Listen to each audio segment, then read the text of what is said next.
The high-grade Gundam Barbatos, the kit that revolutionized high-grade back in 2015.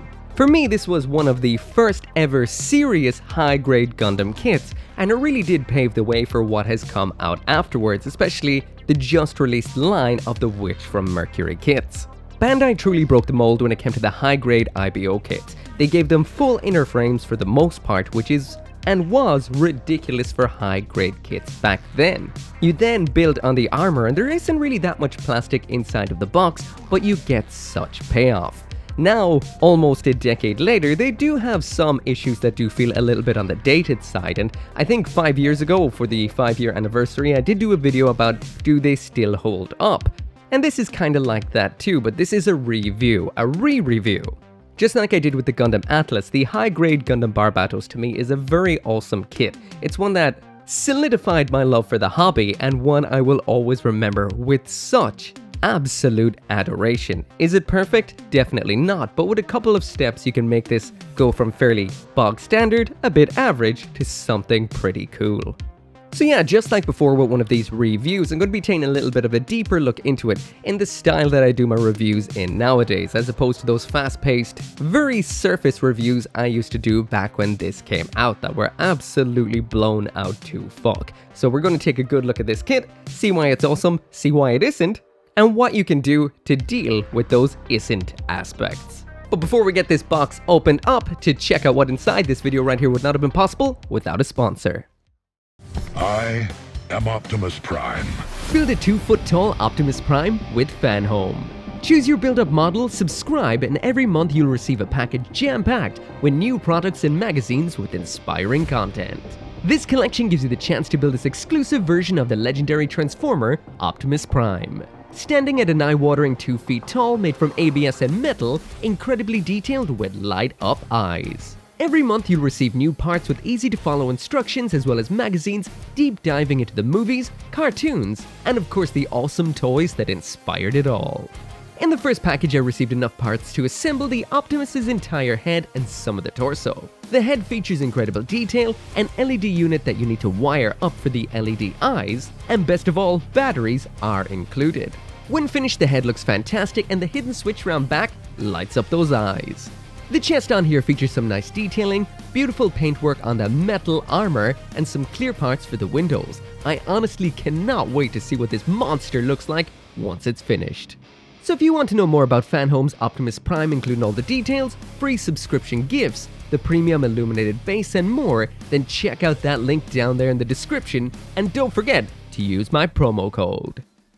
Man, the high-grade Gundam Barbatos. This box right here brings back memories. I still remember the store I walked into to buy this. That was Yamada Denki in the north side of Utsunomiya-shi in Japan. It's one of those cool things about gunpla in Japan, you can pick them up pretty much anywhere. That's an electrical store, and it had a full stock of brand new kits. I could walk in and get them the day before release while they were still in the cargo box.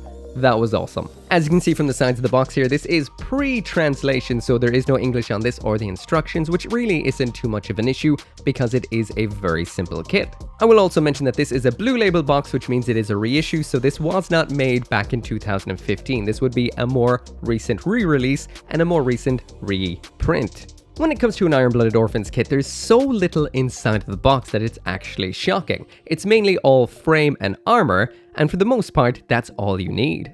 Inside the box we only get 2 bags, and inside those 2 bags we only get 6 runners. If you could even call it 6 runners, it's 3 full runners and 3 tiny little ones. So I guess this came before Bandai was separating colors onto a multicolored A runner. On top of that, we do have a mighty sheet of stickers because this is super color inaccurate, and we do have some polycap joints in here which are super unreliable. These kits are quite prone to getting droopy and floppy, and there's 2 steps you can take to make sure that doesn't happen. Still to this day, I think the build on these kits is super awesome. It is quite simple, but it is really cool. You have a full inner frame inside of these. Now, you don't actually build this as an inner frame first like I'm about to do. If you follow the instructions, you'll build the inner frame and then pop the armor on while you're building one part, like the leg or the torso and all of that sort of thing. But I decided to build the inner frame first just so you can see how much inner frame is inside of it. I would also recommend doing this, then spraying down that entire inner frame with a matte top coat, even a gloss top coat, some kind of a top coat, because it will make sure that all these parts stay nice and tight. Just take the parts apart, like the legs off the waist unit, keep the torso and the arms separate, and then just spray it all down so you get the main joints too. Keep it nice and tight. Now, I will mention, sadly, I was not able to do that for this review because of the drying time involved with the top coats, and it's really wet and humid, so it would have never worked out. That is really sad, but I will do it sometime in the future because I love these kits with a nice matte finish. Also, if you do build it frame first, it will give you the chance to detail up some of the frame parts if you want to. Now, I wanted to keep it accurate to the actual designs out there, and all of the pistons are in that inner frame gray, it seems. It could be cool to actually make them silver and gold like we saw in the master grade, so that is an option you can take while putting this together. But anyway, that right there is what the inner frame of this kit looks like, and even after 8 or so years, this still looks really, really nice. Of course, there is one part you really do need to glue in here. That is this section inside of the torso. Glue these two parts together or they will come apart while you're posing this kit. But besides it, the rest of it does look gorgeous, and this is what it looks like out of box. Attaching on the armor is the next step. This is again super easy. These are predominantly white pieces that just clip on here, there and everywhere, just onto the parts of the inner frame that have no detail. We do have a couple of other colored parts in red, yellow and blue, but we do not have anything for a lot of the cool aspects of Barbatos, like those power logos all over the place. So we'll do a little bit of detailing up a little bit later on so we don't have to use the plethora of stickers in here that really don't age that well. Also inside this box, you do have an option of building this as the first form or the fourth form. The manual says to build the first form first, so that's exactly what we're going to do, and this is what we get. So this is what this kit will look like out of box, built as the first form. This is with nothing done, so I haven't cleaned away any of the mold lines, any of the seam lines. There's a lot of both.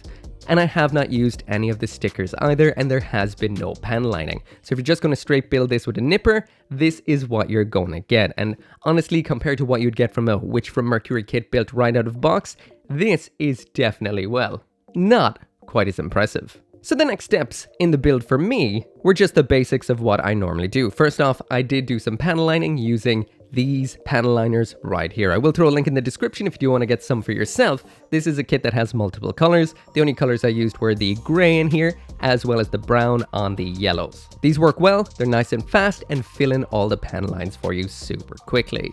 At this point, I also didn't want to use any of the stickers. That didn't really work out for me due to one main reason, but I did use some Gundam markers to detail this up. Now, this set right here comes with a fantastic pink. It's not exactly the shade of pink. It's a little bit too purple for Barbatos right here, but it's similar to what you see on the master grade. But this is so good. Not all Gundam markers are built equally, but this is one of the good ones. It flows through those power symbols so simply. Let it dry, and then I use the balancer by gun primer just to buff away where I would have touched it with the marker. Combination of the flow and the buff will get you perfect lines. Looking so good.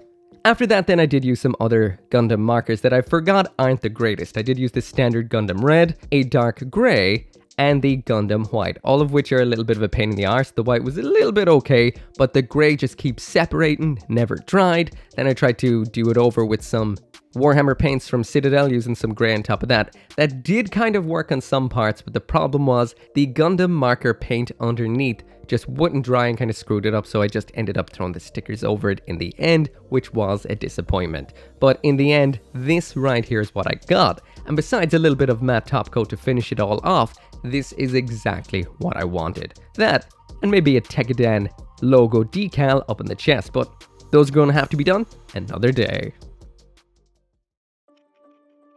So jumping now into the aesthetics, and I'm just going to mention back to the inner frame, which looks very nice, what the kit looks like right out of box. This is more like what you're going to get, and then I swapped out some of the parts because what I'm going to be looking at today is predominantly, well, 100% the fourth form, because that's the one I actually detailed up. So if you do want to see a little bit more info on the first form, you can check out my older review. So without a doubt, when it comes to the high-grade Barbatos here, aesthetically it is a flawed beauty. At its core, we've got the overall silhouette and all the looks that we want from it. With a bit of panel lining and a little bit of detailing up, you will get the perfect 1/100 sized Barbatos out of this. However, there are a couple of other issues here. Mold lines are pretty bad. They are all over the place, and if you are planning to completely paint this up or even detail it up, they are all over the place. I didn't clean them up at all, so this is what they look like. They, well, not really be that noticeable from a distance, but when you get in close, you will see them. Next up, seam lines. We've got those two, especially in the forearms is where you notice them the most. They go through these armor plates and that doesn't look that good. They are hidden throughout the legs quite well, so it really is only the forearms that's fairly offending when it comes to those. When it comes to nub marks, these aren't the worst. As far as I know, I didn't really clean anything up per se, I just double nipped it out and that is it. So those are hidden quite well, so you've not much to worry about when it comes to leaving nasty nashes all over the place. Of course, when it does come to the aesthetics, the biggest issue is the color inaccuracy. If you take a look at the sticker sheet right here, there's so much that you need to actually stick on from the sides of the legs, the side skirting armors. There's even a sticker for all of the power icons on this kit, including the one in the middle of the chest. Now, I think stickers at the front of a Gundam near the head or chest is an outright unforgivable sin. So these are something you really should get a Gundam marker for doing. It's a simple job, and it makes a world of difference. However, jumping into that full 360 spin, ignoring all of its minor issues, this is still an absolutely gorgeous kit. If you tighten it up, put in those little bits of extra detail, it will look phenomenal, but like I mentioned, out of box, it will not blow minds whatsoever. And now that I'm actually staring at it right now, I'm starting to notice that I never did paint any yellow around the upper shoulder armors. Around the edge right there, that frilly looking venti bit, that is meant to be in yellow. Actually, I should have probably sprayed a little bit of grey inside of the shoulders too to make it look like armor. So yeah, you might want to spray or paint some grey under all of those visible little flappy segments like the front and back skirting armors to get it to look a little bit more premium. I'll try and get that done sometime soon, the next time I'm undercoating something.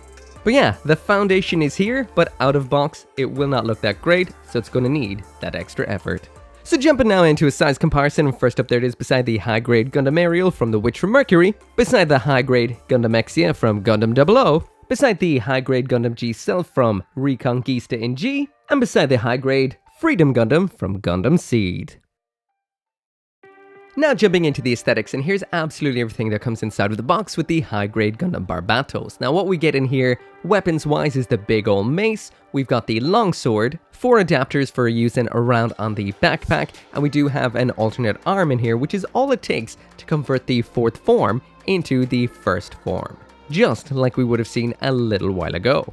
Now, we'll mention you might be wondering, where's the smooth bore cannon and the alternate widespread hands, which you would expect to be inside of the box. Those are actually sold separately in one of the plethora of option sets that are out there for this absolutely fun line of kits. If you love weapons, especially big metal melee weapons and actual physical projectile shooting guns, as well as lots of giant swords, then the option sets from this line are absolutely invaluable. They're so good, they're so much fun to play around with, but will need a little bit of extra work out of the box. But anyway, back to what's in this box.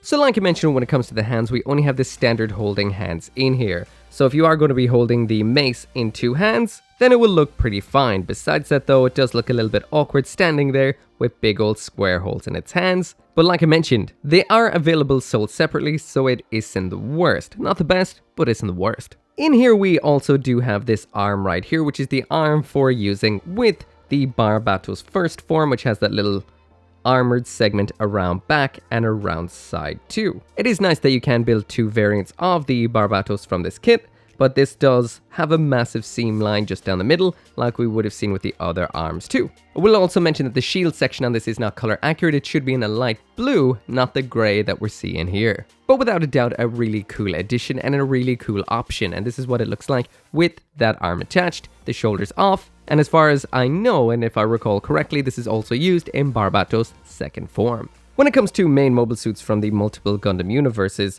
none have such a unique weapon like the mace that Barbie has. This is just absolutely ridiculous. It's got one singular purpose, busting mobile suits.